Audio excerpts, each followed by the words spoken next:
আমরা সরকারের পক্ষ থেকে মানে অনেক প্রণোদনা দেওয়া হয়। এই প্রণোদনার বেনিফিটটা কিন্তু মধ্যবিত্ত শ্রেণী সবাই পায়, এই প্রণোদনাটা যেটা দেওয়া হয়।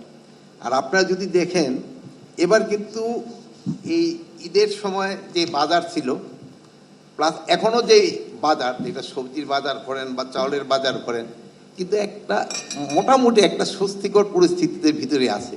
আপনারা অন্যান্য বছরের তুলনায় যদি এটা কম্পেয়ার করেন, আমার মনে হয় দামটা অনেক কমের ভিতরে আছে।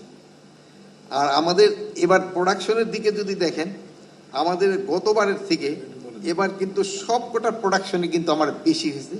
এটার ভিতরে এবার জানেন যে এই বড় ফসলটা এবার বাম্পার হয়েছে, বাম্পার ফসল বলা যায়। এবার প্রায় 15 লক্ষ মেট্রিক টন আমাদের এই ধান উৎপাদন বেশি হবে আশা করি, যেহেতু আমাদের প্রায় 85% ধান এই বড় ধানে কাটা হয়ে গেছে। রাজশাহী অঞ্চল এবং রংপুর অঞ্চলে কিছু কিছু রয়ে গেছে, হয়তো কিছুদিনের ভিতর পুরাটা কাটা হয়ে যাবে। এতে প্রায় আমরা আশা করতেছি যদি বিবিএস এর ইনফরমেশন কারেক্ট হয় তবে প্রায় 15 লক্ষ মেট্রিক টন বেশি হবে। প্লাস আলুর উৎপাদনও বেশি হয়েছে, এটা তো আপনারা জানেন। এবার কোল্ড স্টোরগুলি প্রায় প্রত্যেকটি ভরে গেছে এবং এখনও কৃষকের ঘরেও কিন্তু আলু মজুত রয়ে গেছে, তারা এখনও বিক্রি করতেছে। দেন আপনার এবার গমের উৎপাদনও বেশি হয়েছে, বাট গমের উৎপাদন গত বছরের তুলনায় খুব একটা বেশি না, অল্প একটু বাড়ছে।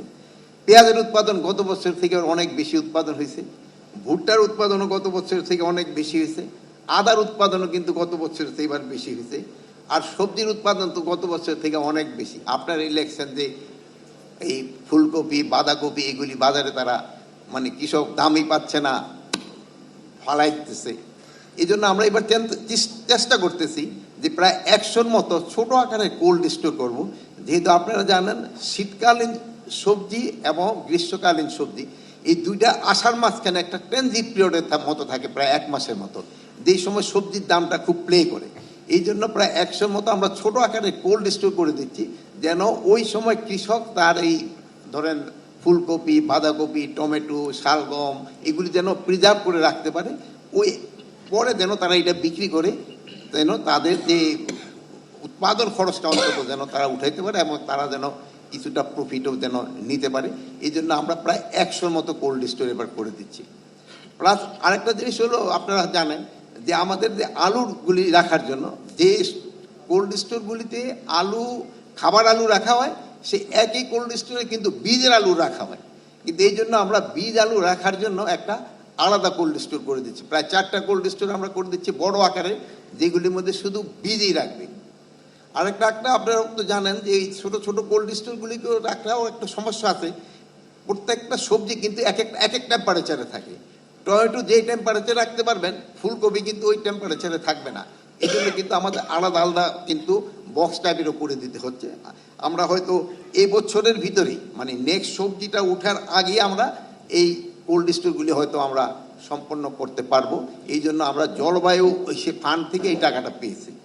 প্লাস আরেকটা হলো পেঁয়াজের, আমাদের ধরেন যে পেঁয়াজ প্রিজার্ভ রাখার মতো কিন্তু ওরকম কোনো কোল্ড স্টোরেজ আমাদের নাই।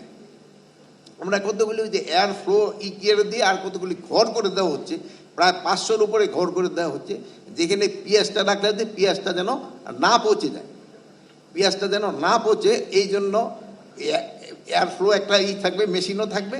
এটার ভিতরে প্রায় 4-5 মাস অন্যান্য সময় থেকে আরো বেশি যেন পেঁয়াজটা রাখতে পারে।